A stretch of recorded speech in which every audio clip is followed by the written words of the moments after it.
Welcome to the Win, Make, Give Wealth Series. My name is Ben Kinney, joined here with Chad Himes, Bob Stewart, and Dave Weldon. We are in the Buckets of Wealth section. Specifically, we are talking about the business bucket.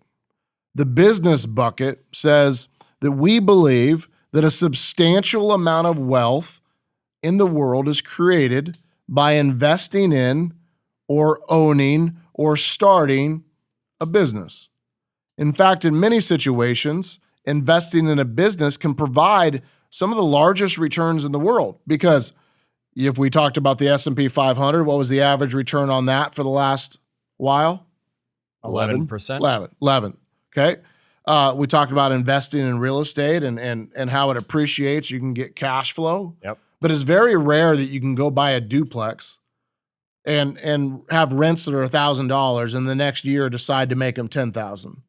That doesn't happen. No. But there are situations in business where you can buy a business that's making 10 grand or 15 grand or 100 grand, and in a couple of years they can make $500,000, $750,000, $1 million. I've done it many, many times. In fact, of all the things that we talk about, I've bought a lot of real estate, but I do think that this is a bucket, gentlemen, that we've lived in for a long time. And you guys have all been involved in many of the businesses that we've bought, purchased, turned around. Built from scratch. Some we dramatically screwed up. Yep. But we've been on that journey. So today I want to talk about a few things. One, starting a business. Okay. The different types of business, Chad, that we could start. And then what does that business need? What are the requirements of any good business, whether you own all or part or you're starting it from scratch? Second, I want to dive in to how to invest in a business that maybe somebody else started. Okay. And you're going to invest in being a minority or being a majority partner, Bob, or maybe how do you pick the partner that you want to be in business with? And then I want to talk about how to value a business. So you own one or you're going to own one. What is it worth? How do we add that to our net worth tracker that we talked about earlier in the Wealth Series? Yep. And then we're going to talk about tax strategies and how to leverage owning a business. It's one of the most important reasons, I think, for you listeners to think about how could owning a business dramatically change my tax strategy. Yep. And then I just want to pick your guys' brains about MLMs and side hustles and franchises and see if we could find some winners out there and just get down to the truth of what they produce. And man, it could be some considerations for somebody Smart. today. Let's do it. Sound solid? Sounds solid, Ben. Okay. When you own a business, even if you have a job, so you could be an employee of one company, Bob, but maybe you start your own business. Okay. It could be really small. You could literally do a arts and crafts project and you decide you want to sell these pots or these paintings or these whatever you make, right? Yep. Or it could turn into something really big. But when you own your own business, even if you have a job, it allows you to do a lot of things in investing and taxes that aren't available to people that are just employees. Okay.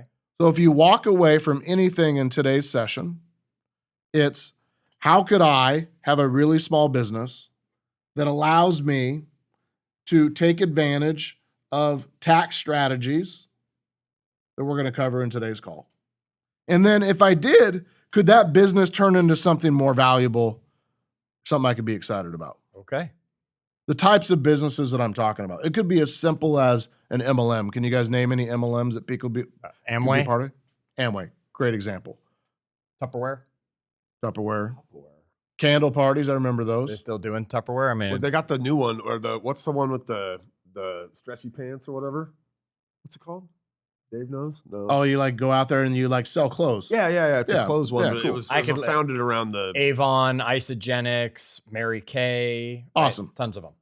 And I had a lot of friends in my history that have made money doing some of these things, almost all of them on the side. Yep. Well, you could also start your own small business. Chad, you went from being a part of businesses to starting a coaching business. Yes. And when you become really good at something and you have knowledge, there's an easy way for us to sell our knowledge out to somebody and coach, mentor, or train them on what we did at a high level prior. Yes. The guy in the background, Dave's a musician. So he could start a business doing that or selling his music or whatever that might be. And he could pay it to a company, an LLC or whatever that he owns. And that would unlock all these other benefits that we're going to talk about. Right. A really simple one that most of our listeners should know about: get your real estate license, get your mortgage license, get your home inspection license, start a business to do staging, start a business to flip homes. Like as you start going through, start a property management business. These are all things that you could do where you actually own a business and you could take advantage of the things we're going to talk about today. Yes. More advanced.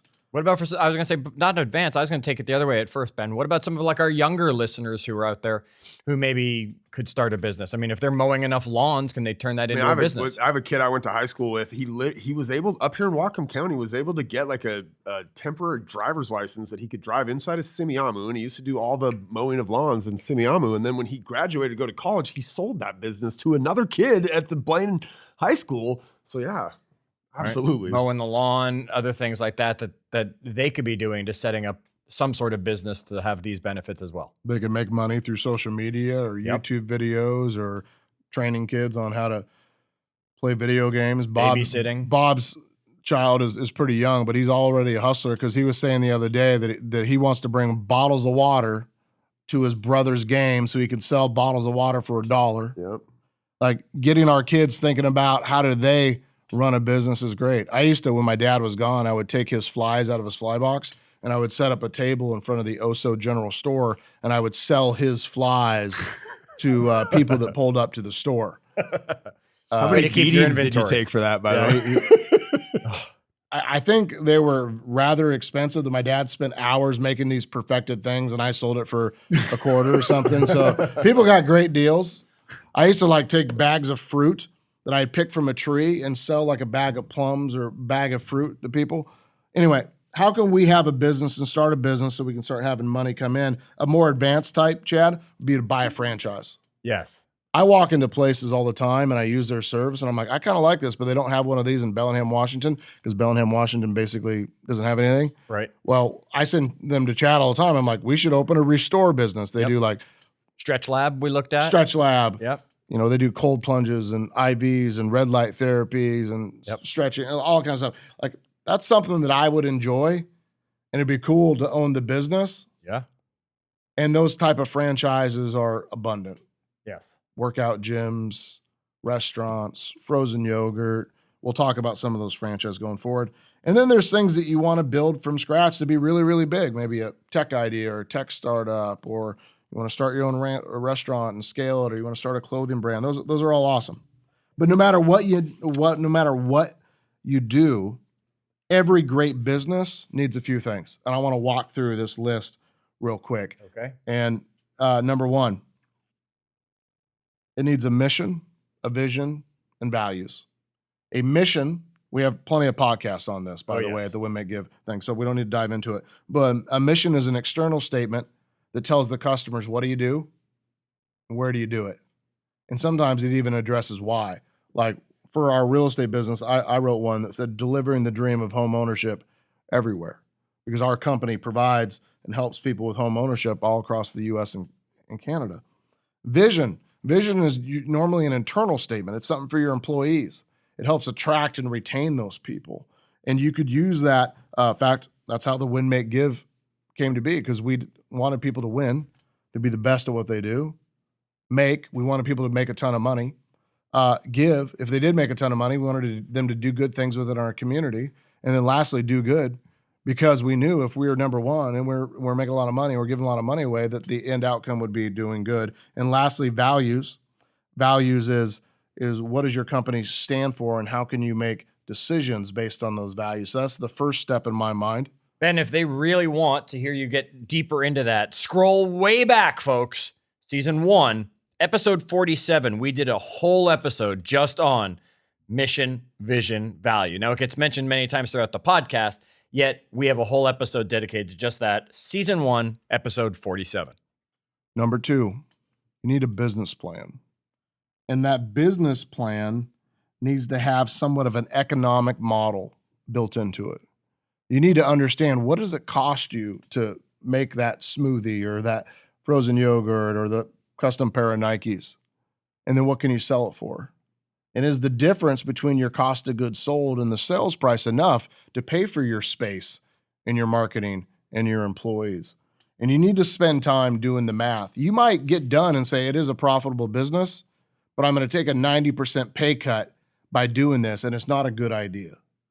Number 3, you need an organizational chart. Who's going to work in the company? Who would those people be? How many would you need? What would your role be? Number 4, at some point, you need to take that economic model and that business plan, and you need to create financial statements and make sure that the profit margins are worth it. Number 5, you need to have cash reserves. You can't start a business with no cash. You need to make sure, if you do, that you're putting every ounce of your profit into a reserve account to protect yourself. And at Win Make Give in the Well Series, we recommend 4 months reserves.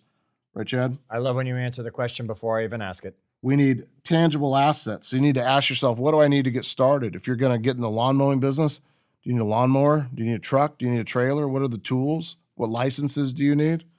Number 6, you need clarity on the product and service you're going to offer. And is it actually needed? Number 7, pricing for that product and service. What are you going to actually charge for it? Number 8, marketing plan. How are you going to get your customers, and how much is that going to cost? I built a business very early on, invested my first $1 million into building a business called Blosser that none of you have ever heard about because it failed. It didn't fail because the product wasn't good. It failed because the cost to acquire customers was far greater than the amount of money I had, and it just was never going to take off, so I had to shut it down. Number 9, leadership. You need leadership skills, but you also need to decide what other leadership do you need in your organizational chart to keep going. And then number 10, you need a risk analysis.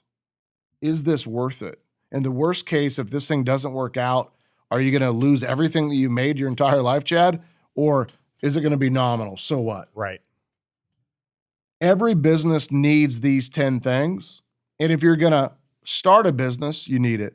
If you're going to buy a business, Bob, this is what you'd ask for and you would review prior to doing it. If you're going to invest in a business, this is what you would ask for prior to doing it. So this list of 10 things is uber important because it's what creates enterprise value in a business. Now, you figured out what your business needs, the top 10. You've thought about the different types of businesses that you're going to start or you're going to invest in. Now let's talk a little bit about investing in a business. Investing in a business can be done in 2 ways.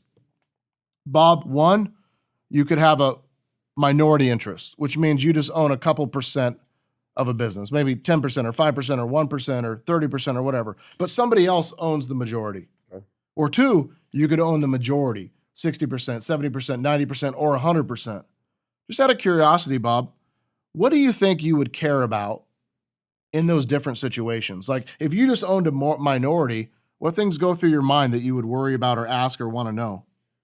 If I was a minority owner, I'd probably want to know, how much sway do I have over who's running the management of this business? Do I have any impact at all? Do I have any say in the management of this? I'd probably be curious about how, like, the profits of the business, like what happens to those? Are they reinvested? Are they distributed out to me as a 30% shareholder? I'd take 30% of the profits. Good list. Good list. What else? Chad, if you own the majority of the business, how would that be different than a minority? Well, by owning the majority, the decisions are usually on my shoulders. And the responsibilities. Therefore, the responsibilities that come with those. And the hard work. So the risk becomes a little bit more mine, right? I have to consider that it's other people's money I'm running with, that I'm taking care of, and what risk am I putting them in? And I have to probably pay a little bit more attention to the actual people that are going on within that organization, because I'm the one who's going to be responsible to make sure they're getting the results this business is requiring, because I got people holding me accountable to that because they're basically stockholders in my company. Not giving Chad or Bob any insight to what we're going to talk about when I do these podcasts. It's really fun to hear your answers. And you guys are both really, really right. Let me give you kind of my definition on what I think is different. When I invest in a minority interest in a business, I'm not invested in the business. I'm invested in the person running it. Because Bob, when you're a minority owner, you don't have a say. Yeah. Right? You don't have control. They could potentially not distribute any profits. So what you're really doing is you're picking a partner that you truly believe in. And if you don't have that confidence in a minority situation where you're the minority and somebody else is the majority, you don't invest in it. Right. You're using your money to invest in somebody else that you believe in. I mean, it's basically buying a stock, the way you talked about during financial instruments. Don't buy it for a company you don't believe in and you don't support. When you're a majority, you're saying, I'm willing to do the work and I'm willing to be responsible. Some of my friends buy minority interests in businesses, 10%, 20%, 30%, so on, and yet they do all the work. And over time, they wake up and they get resentful that they're getting 20% of the profit, but if they've been doing 100% of the work for the last couple of years, that always ends up in a bad place. Yes. So I want you to think about, if you're going to invest in a business and you aren't starting your own, if it's a minority, how do you get your money back? What are you responsible for doing? Who are you investing in? If it's a majority, how big can this be? Do you have time to do the work that's required? Right? And really think about, this is buying yourself a job. Really important. In either one of those situations, that if you're going to work with somebody else, picking a partner is the most important thing. That you invest in a person, and that person you have to trust, and the phrase that I like to use, with your wife and your wallet. Like, if you're going to leave your wife and your wallet, your husband and your wallet, whatever that might be, in a place, you would want to know that they were safe, they were protected, and somebody would look out for them and care for them just like you would, right? Sure. Picking a partner is a massive deal, and it takes time to get to know somebody. You don't partner with people before you spend time working with them and living with them and understanding them. Once you do, it's very easy. If Chad came to me or Bob came to me and said, I have an idea, I want to start something, I know and trust these guys with all my heart, that it'd be easy for me to say, I'm all in. I might vet the idea and see if I think it's a good idea or something I want to be a part of, but I know that the people I'm partnering with would be fine. There's a couple of great lessons out there about picking a partner. One of my favorite books is a book written by Trammell Crow called Master Builder. Yes. And Trammell tells the story of him owning a industrial complex and his number one employee walking in one day and saying, hey, Trammell, I really appreciate everything you've done, but it's time for me to do it on my own. And he was going to leave and quit and go do his own thing. And Trammell said, wait, before you do that, why don't we do something together where we can stay in business together? And in that next industrial complex they did, Bob, him and his employee were equal owners in that one. Well, Trammell didn't just do it with that employee. He did it hundreds, if not thousands of times, and built one of the largest commercial empires in the world through the power of partnership. The vast majority of real estate that I own and vast majority of businesses that I own, I have partners in almost every single one of them. It's really important to me. I think I can get further with a partner. There is power in partnership. It's not a sign of weakness. Well, it's the old saying, right? If you want to go fast, go alone. If you want to go far, go together. Yeah. One of my co-founders, you guys know well, Chris Suarez, tells a story about one of the largest venture capital companies in the world. When you walk in with your idea, if they like the idea, the next question they ask, Bob, is, well, who's your co-founder? And if you don't have a co-founder, they won't invest. They send them out there to go find a co-founder. They believe that that's one of the most important metrics in launching a business, is there for there to be two people involved in that thing. And I think there's a lot of truth to that in my experience.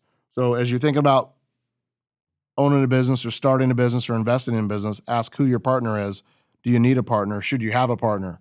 And that partner can bring a variety of things. They could bring money because you don't have any or you don't want to risk yours. They could bring time because they have time to work on it. They could bring experience. They could bring a network. They could bring sales. Ideas. That's right. So once you're building a business has really two purposes. One, to generate a profit. Okay. So that you can pay yourself back and make a living from it. Otherwise, why do it? Yeah. And two, to build enterprise value. So at some point that business can be sold or invested in or taken public. Okay. When you value a business is often valued on a multiple of net income. And that multiple of net income is usually based on how consistent the revenue is. Okay. So if every single day you have a cheeseburger place and you have to generate a new customer to buy your cheeseburger, that cheeseburger place is probably going to sell for 2 to 3 times net income. So Bob, if that cheeseburger place made 150 grand a year after the owner was paid a small salary, and it was worth 3 times that, what would it be worth? 450. 450,000. Wait, just whip that one off top of your head, Bob. Right. I don't even have my calculator. But let's say that instead of a cheeseburger place, the business across the street sold software, and that software was sold on 5-year contracts. And you had a very, very consistent revenue. That business might sell for 8 times or 10 times or 12 times net income. Got it. So when you're thinking about what is my business worth, you should go out there and do the research and figure out, for businesses like mine, what do they trade for? Are they 2 times or 3 times or 4 times the net income? In some crazy types of businesses, software is a great example. They might sell for 1 times revenue or 3 times revenue or 5 times revenue or 10 times revenue. A lot of small businesses are sold for anywhere as low as 2 times and as high as 5 times net income. So if any of you own a business or you own shares in a business and you're updating your net worth tracker from the Wealth Series, figure out what your type of business is worth, assign a multiple by it. So Bob, we've decided that our burger place is worth 450,000. If I only owned half of it and you owned half of it, you wouldn't take 450 for your wealth tracker. You would take 225, and he would add that to his net worth tracker. Okay. That makes So sense. this part is really a little, we should go out and kind of get a feel for the market, because again, different areas of the country might be different even on the same industry. We don't have necessarily a chart for you. There isn't one out there. It's going to depend on you when you're filling this out. We've had some people ask in the Facebook group, what's my business worth? And this is what you're telling them, Ben. Yeah, and I'll give you maybe the 6 different ways to value a business real quick. Okay. Number 1, the comparable method. This is where you look at other businesses like yours, Compare apple to apple, and see what they sell for. Like, I sold a Taco Del Mar once. I didn't own it, but I helped somebody sell it. What I did is I contacted Taco Del Mar and said, hey, I have a franchise owner that wants to sell one of your businesses, and they're looking for a list of recent sales of Taco Del Mar. And we figured out that they had sold for this amount of money recently. Got it. And all I did was take their sales and their net income of each business and compared it to my friend's Taco Del Mar, right? And I was able for me to compare it in an apples to apples sort of way. Right. Number 2, a market capitalization. This is the simplest method of a business valuation. It's calculated by multiplying the company's share price by its total number of shares outstanding. Makes sense. So if it's a publicly traded company, Yep. right? Or it's a company where shares sell often. I have friends that own little businesses and they sell shares for $10,000 a share or whatever. They could take the total number of shares and that would value the total amount for the company. Got it. Number 3, a revenue multiple method. In this business valuation method, you take the multiple of revenue, that's top line sales, the total of all money that comes into your business. Yep. And you figure out for your particular type of business, what is the revenue multiple for that type of a company? In software, as I own and run some software businesses that aren't growing sell for 0.5 to 1 times revenue at most. Okay. Software companies that are growing 20 or 30% might sell for 2 times revenue or 30% or 3 times revenue. And software companies that are growing 50% or 100% might sell for 3 times or 5 times or 6 times or 7 times. Okay. Think about that. You guys, just to kind of put you on the spot, do you have any idea why somebody would pay so much more for a business that's growing so much faster? Obviously, the anticipated income that it's going to create, or the anticipated profit that it should be creating the way that it's growing. I mean, like in my head, there would be, it would probably be early stages in that company. When you see growth of that nature, it tends to be early stage, which means there's still a lot of runway left for additional clients. Yeah. Let's do an example. Let's say we have a very small business that a couple years ago did 25,000 in revenue. Okay. And then the next year they did 50,000 in revenue. And the next year they did 100,000 I in should revenue. believe 200,000 is coming if the trend's going to continue. Well, you would think that they're continuing to double, so you'd have to test it. But if I was to pay 3 times revenue for that business this year, I'm paying 300,000 for it, right? Mm-hmm. But next year, if they did 200,000 in revenue, what did I really pay for it? 100,000. What multiple? 2x. 1.5 in that scenario. 1.5. Yeah. If they doubled again the following year and they did 400,000, 0.75 or something. Yeah. that's why businesses with high growth are valued so well, because they see that it gets that by 2 or 3 years in, they didn't pay very much for it. Yep. Make sense? Yeah. Absolutely. The next way, number 4, the net income multiplier method. Okay. You'll often hear that it's trading on a multiple of EBITDA, earnings before interest, taxes, depreciation, etc. Now, as I said earlier, a lot of times those businesses sell for 2 times EBITDA or 3 times EBITDA or 4 times EBITDA. But there are businesses out there that sell for a really high multiple of EBITDA or net income. That might be like the insurance business, because they have longtime clients that stay an average of 7 years or 10 years. Life insurance might trade at a very high multiple because they know that book of business is going to stay there for a very, very long time. Sure. Book value. That's number 5. This is the value of all the shareholders' equity of a business as shown on the balance sheet. A good example of this, let's say we bought a business, Bob, that had $100,000 of cash in it. Okay. And they had $100,000 of equipment, and we valued the business brand, the name, right, at $100,000. Everything would be on the balance sheet, and the total business would be worth $300,000. Okay. So you would pay for the total value of the business based on the value of all the assets. Sometimes they add an additional multiplier for how much profit that's coming in on top of that, but book value is a very common way to value some businesses. And the last one, probably the worst way to value a business, is called the liquidation value. And that says, I own a furniture store, but I'm going to shut it down. So when you're shutting the furniture store down, you don't get the value of what all the furniture would be worth if you sold it retail. You get the value of what the furniture would be worth if you just junked it and sold it in the next 30 days for a fire sale. Another liquidation value is, let's say that you have a business that has a bunch of widgets inside it, and the widgets are worth $100,000, but they also own the building and the real estate. Let's say the real estate's worth $500,000. They might just sell it for literally the value of what you could sell the widgets for right away, and the value of the real estate and the value of all the trucks, heavily discounted. Right. Those are the 6 ways that a business can be valued.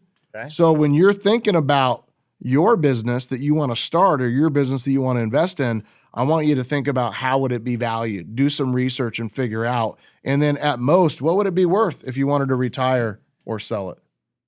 Make sense, gentlemen? Absolutely. Okay. Man, Now we know about the different ways to value a business. Now we know the things that a business needs. What's next on the list of things to help us with our business bucket, Ben? I keep teasing that there's a lot of tax benefits to owning a business. You're not teasing. You mean it. I mean it, right?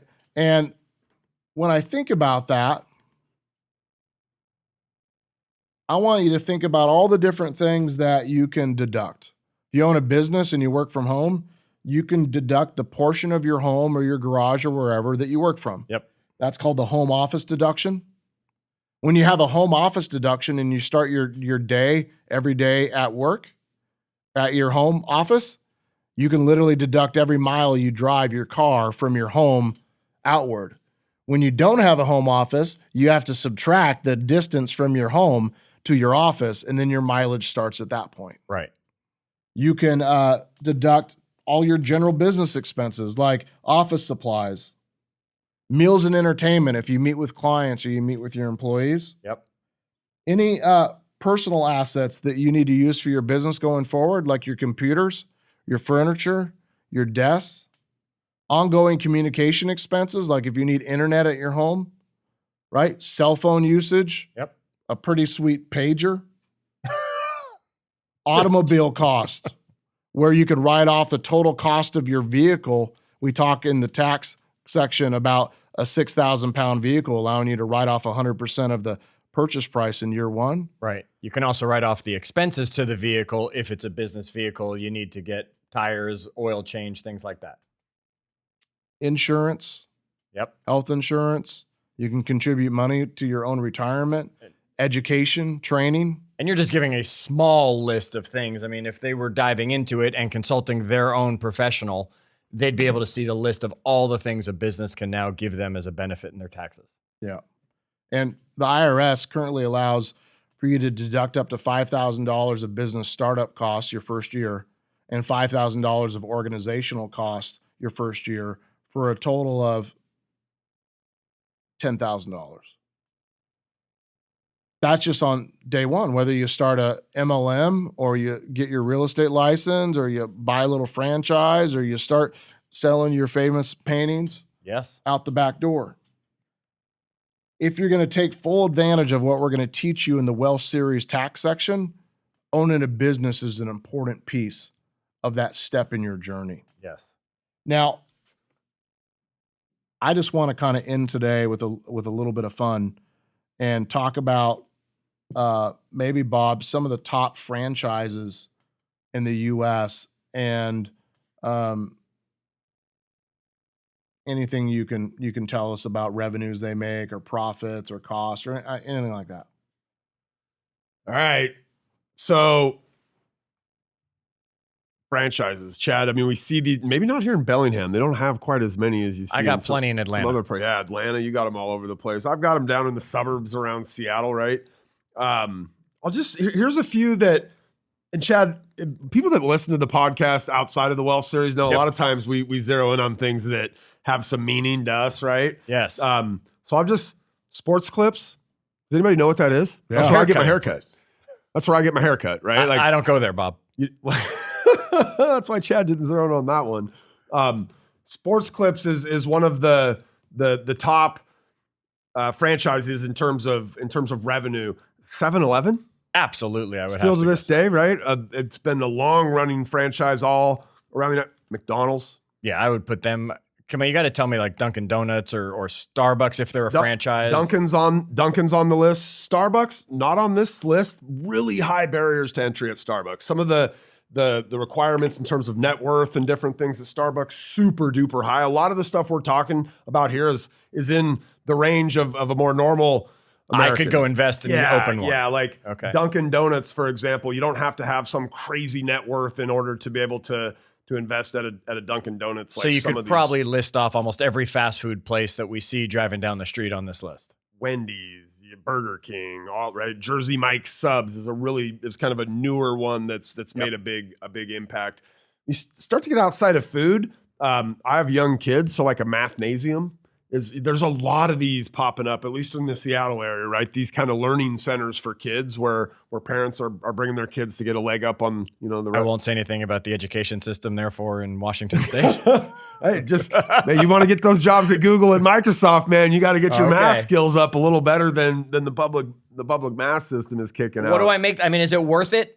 Did you find anything Ben was saying about any money that I'm making, or are these just the top ones that are out there? These are some of the top opportunities for revenue in terms of the revenue of the franchises. So that, as you start to do research on franchise, there's a massive amount of variation, even inside of a given franchise based on the location you get, the management that you bring in. So at the end of the day, some of these are just tried and true. They've been around for, the McDonald's, for example, have been around forever.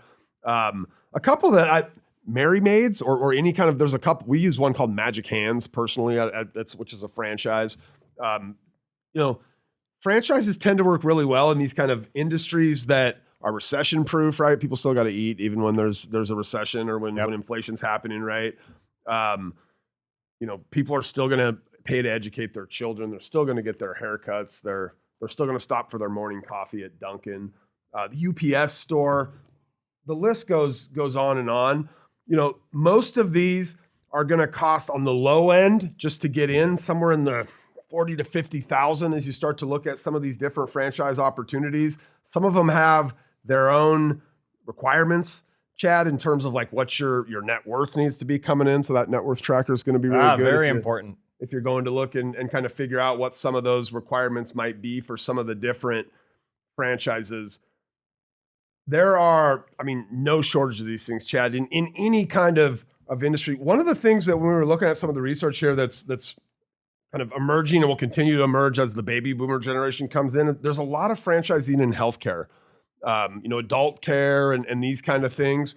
And in fact, some of the top earning franchise opportunities are in the healthcare sector. The average franchise owner in the healthcare sector is doing about 20% more income than the next couple. In fact, with real estate actually being pretty high on the list in terms of franchise opportunities, but the healthcare sector, and there's a bunch of names that we could throw out. They're not names I think that kind of resonate as much as some of the other ones that I dropped in there. But if annual income in the healthcare sector under that senior care franchise opportunities, somewhere in the neighborhood of about $155,000 on average for people in that senior care franchise sector. That, ladies and gentlemen, is a lot of information on valuing a business, starting a business, investing in a business, whether it's a franchise or a side gig or whatever that might be. We just want you to start thinking about how could you add some extra income to your life, or how could you have some extra tax benefits, or what could be beneficial in your wealth journey to being a little bit a part of adding a business bucket to your life. Yeah, Ben, I'm so excited because we're coming up to paying less taxes, and I know that's something that all of our audience members are going to want to learn about and learn about at a high level, and pay less taxes legally, as Bob would like to make it clear as we go through all of that. So folks, we hope you're sticking with us here at the Win, Make, Give Wealth Series 2.0, or Part 2, as my friend Ben over there likes to say. Folks, because we are getting closer and closer and closer to the end. Now, that doesn't mean the information goes away. It's going to be here for you to listen to as many times as you want. You could be starting this a year after we launch it. It does not matter. The information will be here for you. You can always go to winmakegive.com/wealth to make sure you are getting the Wealth Series info. You should also make sure you're in our Facebook group. That's Win, Make, Give, where we continue the conversation again and again and again after every single episode. Until our next one, as always, do good.